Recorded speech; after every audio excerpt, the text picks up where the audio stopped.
తమ్ముళ్ళు, అన్నలు అందరికీ నమస్కారం. అంటే అందరు తమ్ముళ్ళే, నేను ఒక్కడిని అన్నని. గురుగారు, ఇది నేను 50 సినిమాలు తీశాను. 50 సినిమాలు తీసిన తర్వాత నేను మానేశాను, 10 ఏళ్ళు మానేశాను. వద్దు నేను సినిమాలు, ఎందుకంటే వాతావరణం బాగాలేదు. ఇది అంతా యాక్షను, ఫైటు, ఇవి నా వల్ల కాదు, నేను తీయలేను అని చెప్పి నేను మా అబ్బాయికి చెప్పాను. నేను మానేస్తాను రా, తీయలేనని. అంటే తనే కోరిక ఏంటంటే, లేదు నాన్న నువ్వు 50 సినిమాలు తీసావు, అన్నీ ముత్యాల సుబ్బయ్య పేరు మీదనే తీసావు, అందువల్ల ఒక సినిమా తీద్దాం, ముత్యాల మూవీ మేకర్స్ అనే బ్యానర్ మీద తీద్దాం, డైరెక్టర్గా మీరొద్దు. ఆడే చెప్పాడు, మీరొద్దు, ఎందుకంటే మీకు ఏజ్ వచ్చింది, మీరు ఆడ అవస్థపడతారు. మీకు నచ్చిన మీ కో డైరెక్టర్లు ఎవరైనా మీ స్టాఫ్లో ఎవరు నచ్చితే వాళ్ళని డైరెక్టర్గా పెట్టండి అన్నాడు. నా దగ్గర దాదాపు 20 మంది కో డైరెక్టర్లు పనిచేశారు. అన్ని ఇది నేను చేసిన 50 సినిమాలకి 20 మందిలో అంటే 50 మంది దాకా చేశారు, కానీ 20 మంది నెంబర్ 1, 2, 3 అలా వచ్చారు. వాళ్ళందరిలోకి నాకు నచ్చిన మనిషి, నచ్చిన వ్యక్తి, మంచి మనిషి నాకు షిప్పి అంటే ఇష్టం. ఎందుకంటే షిప్పి ఎప్పుడాంచో ఇండస్ట్రీలో నేను వచ్చిన కొత్తలో దాదాపు 2-3 సినిమాలు అయిన తర్వాతనే వచ్చాడు. కానీ తను సిన్సియారిటీ, అక్షరాలు ముత్యాలాగా ఉంటాయి, వ్యక్తిగతంగా ఎచ్చులు లేవు. అన్నిటికంటే ముఖ్యం మంచి మనిషి అని చెప్పడానికి కారణం ఏ అలవాట్లు లేవు. కానీ సాధించింది ఏంది అంటే డైరెక్షను. అన్ని సినిమాలకి ఎన్నో సినిమాలు, హిందీ సినిమాలు ఎస్జే సూర్య దగ్గర చేశాడు, పవన్ కళ్యాణ్ దగ్గర చేశాడు, చాలామంది దగ్గర చేశాడు. అందరి దగ్గర చేసినా ఎక్కడా అతనికి చెడ్డ పేరు రాలేదు, అంత మంచి పేరు వచ్చింది. పైగా ఒక కో డైరెక్టర్గా ఉండి నాకు తెలిసిన ఇండస్ట్రీలో ఏదో తన ఫలితం చేసుకుపోవడం అనేది కాకుండా బంగారు లాంటి సంసారాన్ని ఏర్పరచుకున్నాడు. అంటే సంసారం అంటే ఏది మళ్ళీ ఏదనుకోవద్దు, ఏ సంసారాన్ని తీసుకొచ్చుకున్నాడు అది కాదు, బంగారు లాంటి ఫ్యామిలీ. అతను బాగా చదువుకున్నాడు, తనకు ఒక కూతురు, ఒక కొడుకు ఇంజనీరింగ్, సాఫ్ట్వేర్ ఇంజనీర్, కూతురు డాక్టర్. ఎందుకంటే ఏం కావాలండి మంచితనం. అంటే వాళ్ళ గొడవలు వాళ్ళు చూసుకున్నాడు తప్ప కూతుర్ని డాక్టర్ చేసి కొడుకుని ఇది చేసి కంప్యూటర్ ఇంజనీర్ చేసినాడు. అలా అందువల్ల అంతేకాకుండా ఎవరికి తనకు శత్రువు కాదు, అతను అందరికీ మంచోడే. మనిషి పొట్టిగా ఉన్నాడు కానీ మనసు ఆకాశవంతం. అందుకని నాకు ఏమనిపించిందంటే షిప్పి కరెక్టు అని నేను షిప్పిని పిలిచి, షిప్పి నువ్వు సినిమా డైరెక్ట్ చేస్తున్నావు అన్నా. గురువా ఏంటన్నాడు, భయపడొద్దు, నువ్వన్నీ చేయగలవు, అంతకుముందు ఎన్ని చేసావు, అందువల్ల మంచి సినిమా. మేము 50 సినిమాలు నేను తీసా, నువ్వు ఇది ఫస్ట్ సినిమా, కానీ నువ్వు కూడా 50 సినిమాలు దాటాలి, మంచి సినిమా చాలా చేయాలి, మంచి పేరు తెచ్చుకోవాలి. మీ ఫ్యామిలీని వీళ్ళని అందరినీ చూస్తుంటే ముచ్చటేస్తుంది. సంసారం అంటే ఇలా ఉండాలి. బిడ్డలు చదివించుకున్నాడు, ఒక ఇల్లు కొనుక్కున్నాడు, తనకు వచ్చిన ఒక అసిస్టెంట్ డైరెక్టర్ తనకు వచ్చే శాలరీలో ఈ మాత్రం సెటిల్ అవ్వాలంటే మామూలు మాట కాదు. అలా చూడబట్టే షిప్పి నాకు నచ్చాడు. అతను డైరెక్టర్గా చేయాలి అని చెప్పి మా కొడుకు చెప్పాను. మావాడు కూడా ఓకేనన్నా మీకు ఎవరు నచ్చితే వాళ్ళు అన్నాడు. అప్పుడు ఆయన షిప్పిని ఓకే చేసుకున్న సంగతి చెప్పేశాం. ఒక రకంగా ఇండైరెక్ట్గా కొంతమంది షిప్పికి కూడా చెప్పేశాం. అది నా ఇంట్రడక్షన్.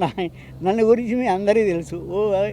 50 సినిమాలు చేసాం కాబట్టి అన్నింటిలో అందరూ చాలామంది అక్కడ చిన్నవాళ్ళే ఉంటారు పాపం, వీళ్ళు స్టిల్ ఫోటోగ్రాఫర్స్ గారు, వాళ్ళు వీళ్ళు కానీ. అలాగా నాకు మంచి అలవాటు పడ్డవాళ్ళు. ఇది ప్రెస్ అంటే ఒక పిఆర్ఓ కావాలా. ఆ పిఆర్ఓ ఎవరైతే బాగుంటుందంటే, ఒకప్పుడు పసుపులేటి రామారావు ఉండేవాడు, బంగారలాగా మంచోడు, పాపం అర్ధాయిస్ చనిపోయాడు. ఆ తర్వాత ఇంకెవరెవరు అంటే నాకు మన వినాయకరావు గారు, ఆయన ఆయన ఎంత మంచి మనిషి అంటే అంత మంచి మనిషి. ఆయన పిఆర్ఓగా అడుగుదాం అని చెప్పి అడిగాను, ఒప్పుకున్నాడు. అలాగా మిగతా ఎన్ని బాధ్యతలు ఎలా ప్లాన్ చేసుకోవాలని కూడా ఆయన సలహా తీసుకోవాలి నేను.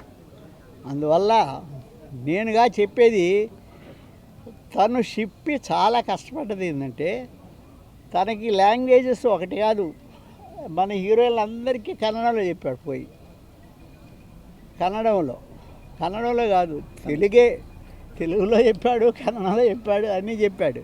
అందువల్ల షిప్పి కరెక్ట్ కాబట్టి డెఫినెట్గా షిప్పి చేసే ఈ సినిమా అన్ని విధాలా బాగుంటుంది. మాకు కోఆపరేట్ చేసిన రైటర్సు మరుదూరు రాజా, నివాసు, కోటి గారు మ్యూజిక్ అన్నీ కలిసి వచ్చినాయి. అందువల్ల ఇది ఒక మంచి సినిమా అవుద్దని నా ఆశ. మిగతా మా గురువు కమ్ శిష్యుడు చెప్తాడు. అది ఆ హీరోయిన్స్ చిన్నపిల్లలే, కానీ వాళ్ళకు ఒక బిడ్డ ఉంటే మేము చేయమని అన్నారు. ఏంటమ్మా అంటే, బిడ్డ ఉంటే బిడ్డల తల్లి అయిపోయింది కదా అని అన్నారు. ఇది ఎక్కడ గొడవరా బాబు అని చెప్పి అనుకొని వదిలేసి, ఎవరెవరైనా ఎచ్చితే కన్నడంలో ఇదిగో వరుస బంగారు లాంటి తల్లులు దొరికారు. వాళ్ళు ఎంత ఒబిడియంట్, ఎంత మంచితనం అంటే, వాళ్ళు కథ ఇవ్వండి ఒకసారి కథ చెప్పండి, కథ చెబితే ఎంత ఆనందంగా ఫీల్ అయ్యారో, అసలు ఎంత ఇంట్రెస్ట్గా చేశారు. అందువల్ల మొట్టమొదటి second thanks to the heroines for మా 3 పిక్చర్లకి. మా పిక్చర్ చేసిన దాంట్లో 3 హీరోయిన్లు ఉన్నారు, 3 మంచి క్యారెక్టర్స్ మంచి చేశారు. అలాగే కొత్త హీరోలు, సినిమా అంతా దాదాపు అందరూ కొత్త వాళ్ళే ఉన్నారు, తక్కువ మంది చిన్నవాళ్ళు ఉన్నారు. ఇది అందువల్ల అన్ని విధాల సినిమా మంచి సినిమా అని నా ఆశ, మా అందరి ఆశ కూడా. ఏం గురువా, అది ఇప్పుడు పెద్దగా మాట్లాడు. మీరు స్టార్ట్ చేసిన ఒకసారి చెప్పండి. ఓకే, స్టార్ట్ చేయమని చెప్పండి ఒకసారి. Ready sir. పత్రికా సోదరులందరికీ నా హృదయపూర్వక నమస్కారం.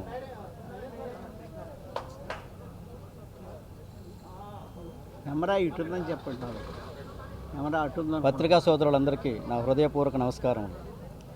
ముందుగా నన్ను దర్శకుడిగా పరిచయం చేస్తున్నటువంటి మా గురువు గారు ముత్యాల సుబ్బయ్య గారికి నా నమస్కారం. అలాగే ముత్యాల మూవీ మేకర్స్ ఫస్ట్ సినిమాలో నన్ను దర్శకుడిగా పరిచయం చేస్తున్న సోదరుడు అనంతకిషోర్ గారికి నా హృదయపూర్వక నమస్కారములు.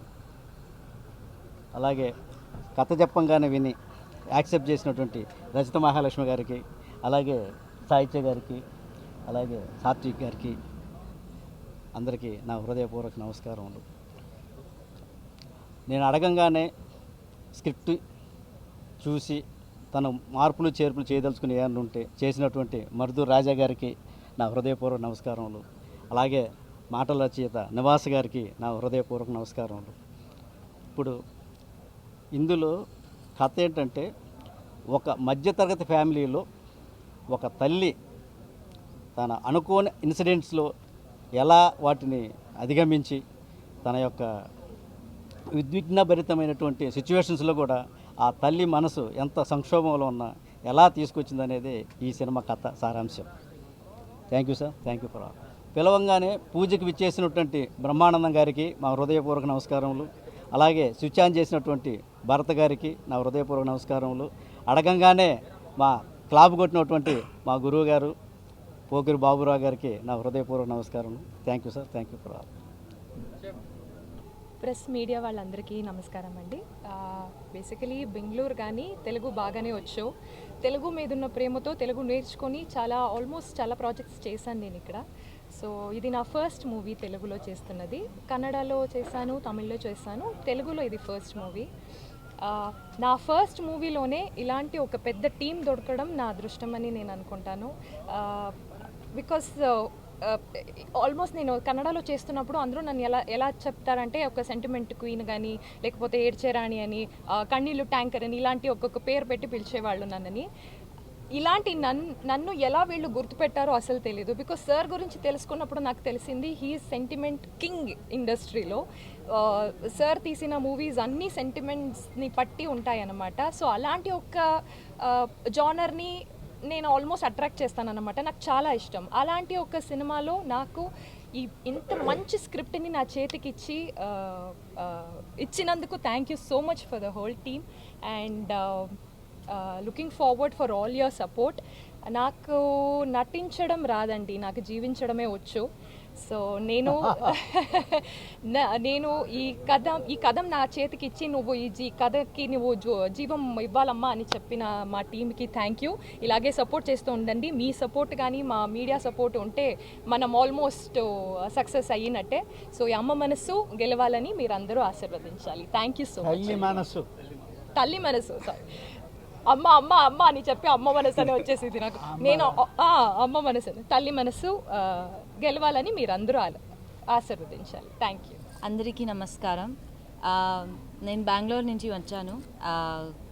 నాకు తెలుగు అంత బాగా రాలేదు, కానీ కొంచెం వస్తుంది. This is my first movie. నాకు ఇంత పెద్ద ఆపర్చునిటీ ఇచ్చిన Anantha Kishore sir, Mutyala Subbaiah sir and మా డైరెక్టర్ సార్కు very big thank you. Thank you. అందరికీ నమస్కారం. నాకు ఈ ఆపర్చునిటీ ఇచ్చినందుకు మా producer sir, director sir and Mutyala Subbaiah గారికి చాలా కృతజ్ఞతలు. Thank you sir. And movie మంచి సక్సెస్ అవ్వాలని చెప్పి కోరుకుంటున్నాను. Thank you. మీడియా మిత్రులందరికీ నమస్కారం. కొన్ని సందర్భాల్లో ఎంత తక్కువ మాట్లాడితే అంత మంచిది అనిపిస్తుంది, కానీ ఎక్కువ మాట్లాడకపోతే బాగుండదు అనిపిస్తుంది. ఈ cinema sentimental cinema, sentiment story. దానికి తగ్గట్టు కథ వెనక కూడా సెంటిమెంట్ ఉంది. అతను శ్రీనివాస్ రెడ్డి అలియాస్ సిప్పి నా ఫస్ట్ సినిమా ఫేర్ కాపీ చేశాడు. నేను అప్పుడు యంగ్, అతను 2 యంగ్. ఇప్పుడు నేను 2 యంగ్, అతను యంగ్. అద్భుతంగా ఫేర్ చేసేవాడు. ఇద్దరం కలిసి ట్రావెల్ చేస్తుండేవాళ్ళం. పూగురి బాబురావు గారి సినిమా నవభారతం, ఏదో కలెక్టర్ ఆఫీస్లో దస్తావేజులు రాసినట్టు రాస్తుండేవాడిని. సుబ్బయ్య గారు, బాబురావు గారు, హర్నాథరావు గారు, మహా వాళ్ళంతా నిర్దేశం చేయటం, ఆర్డర్లు చేయటం, ఫేర్ చేయటం, ఇది కాదని నేనెంత ఓపికగా రాసేవాడినో అంతకన్నా ఓపికగా రాసేవాడు. నేను ఒక్క సీన్ రాసే లోపల 3 సీన్లు ఫేర్ చేసేవాడు. ఓ రోజు మంచం కింద చూసాం, ఇంత కట్టలు ఉన్నాయి. నేను అడిగా, ఏమయ్యా ఇవి అమ్మితే బాబురావు గారు ఇంకో సినిమా చేయొచ్చు కదా అని. అంత హ్యాపీగా ఫస్ట్ సినిమా ట్రావెల్ అయినాడు. మా ఇంట్లో మెంబర్ తను, పరాయుడు కాదు. ఇప్పుడు మన పిల్లల గురించి మన వాళ్ళు బాగుండాలని కోరుకుంటాను. అతను డైరెక్టర్ కావాలని ఎప్పటి నుండో కోరుకున్నాను నేను. అది ఇప్పటికి సఫలమైంది. నెక్స్ట్ ఏంటంటే సుబ్బయ్య గారి గురించి చెప్పాల్సిన విషయమే లేదు. మాకందరికీ పెద్ద ఆయనే, సినిమా ఇండస్ట్రీలో కూడా నాకు పెద్ద ఆయనే. మా ఫస్ట్ సినిమా లైక్ చేశారు, గైడ్ చేశారు, ఫస్ట్ సినిమా హిట్ ఇచ్చారు. మా మధ్య ఒక అందమైన రిలేషన్ ఒకటి అప్పటి నుండి కంటిన్యూ అయ్యింది. గొప్ప సినిమాలు తీశారు. ఆ గొప్ప సినిమాల్లో నా సినిమా కూడా ఉంది. ఆయన ఇన్నాళ్ళకి ఒక నిర్ణయానికి వచ్చి వాళ్ళ అబ్బాయి అనంత కిషోర్ వాళ్ళ నాన్న పేరు కూడా బ్యానర్ పెట్టాలి, తన పేరు వినిపించాలని ఒక సదాశయంతో ముందుకు నడిచాడు. వాళ్ళ నాన్నగారి కోవలోనే ఆయన డైరెక్ట్గా ఎంత గొప్ప సినిమాలు తీశాడో తను కూడా ముందు అంత గొప్ప సినిమాలు నిర్మాతగా చేయాలి ఒక యాంబిషన్. అందుకని ఇతను ప్రొడ్యూసర్గా, అతను డైరెక్టర్గా సక్సెస్ కావాలి. మీకు ఇంకో రహస్యం చెప్పాలి. నవభారతం సినిమా అప్పుడు రమేష్ డైరెక్షన్ డిపార్ట్మెంట్ వాళ్ళు 3 ఉండేవాళ్ళు. భీమనది సీను, ఇంకో సీను 3 ఉండేవాళ్ళు. సుబ్బయ్య గారు సీను అనగానే 3 వచ్చేవాళ్ళు, రమేష్ అంటే 3 వచ్చేవాళ్ళు. అందుకని సుబ్బయ్య గారు ఉన్నట్టుండి కన్ఫ్యూజ్గా ఉంది. ఇక నుండి నీ పేరు రమేష్, నీ పేరు సిప్పి అని నామకరణం చేశాడు ఆయన. అది అలా నిలబడిపోయింది. అలా సిప్పి అని ఫిక్స్ అయిపోయినాడు. టోటల్గా సినిమా బాగా వచ్చింది. ఇంకో మాట ఆవిడకి కూడా ఆవిడ చూడగానే అనుకున్నా, ఎందుకంటే బాగుంది ఆవిడ క్యారెక్టర్, ఆవిడ కరెక్ట్గా ఉన్నారు. ఈ దిగులు మాకు 5 నెలల నుండి పట్టుకుంది. తల్లి క్యారెక్టర్ ఎవరైనా హీరోని ఎదుగుతారు కదా, హీరో గారు తల్లి ఎవరు నేను ఫోన్ చేస్తా, చెప్పి ఆవిడకి అది చెప్పానండి, భర్త ఉంటే చెయ్యట్ట. Okay. So from 9th till September 26 single స్కెడ్యూల్లో మూవీ కంప్లీట్ చేస్తున్నాం. సో క్యారెక్టర్స్ ఆల్రెడీ ఎక్స్ప్లెయిన్ చేశారు. ఇలా మేల్ క్యారెక్టర్స్ చెప్పలేదు. Male characters Kamal Kamaraju, one more Adarsh Balakrishna, I think Sathvik మీ అందరికీ తెలుసు, రఘుబాబు గారు, శుభలేఖ సుధాకర్ గారు, రాకెట్ రాఘవ్ గారు దీంట్లో ఇంపార్టెంట్ రోల్ చేస్తున్నారు. మ్యూజిక్ డైరెక్టర్ కోటి గారు ఆల్రెడీ మంచి ట్యూన్స్ ఇచ్చారు. అది వైరల్ చేయాలని ప్లాన్ చేస్తున్నాం మేము. సో ఇంకా 2 ట్యూన్స్ ఇస్తున్నారు. పాటలు వచ్చి భువనచంద్ర గారు ఇచ్చారు. ఆర్ట్ డైరెక్టర్ వెంకటేశ్వర గారు.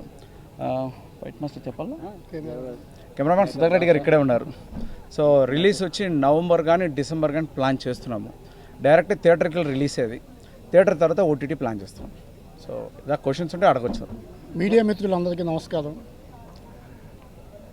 ఒక మంచి పాయింట్ని మా గురువు గారు ముత్యాల సుబ్బయ్య గారు, అన్నయ్య మధుర్ రాజా, మా డైరెక్టర్ సిప్పి గారు, శ్రీనివాసరెడ్డి గారు అంతా కూర్చుని దాన్ని బాగా డెవలప్ చేసి ఇచ్చేశారు. మా గురువు గారు సెంటిమెంటు, డ్రామా, నాది మధుర్ రాజా అన్నయ్య ఎంటర్టైన్మెంటు, ఈ 2 మిక్స్ అయ్యి సినిమాలో ఉంటాయండి.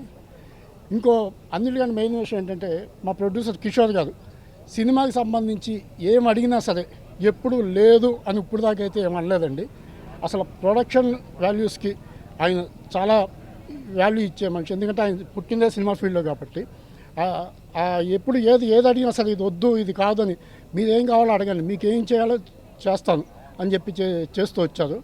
ఈ సినిమా మా గురువు గారికి, మా గురువుగారు వాళ్ళ అబ్బాయికి, నా మిత్రుడు శ్రీనివాసరెడ్డి గారికి అందరికీ మంచి సక్సెస్ అవ్వాలని చెప్పి కోరుకుంటున్నాను.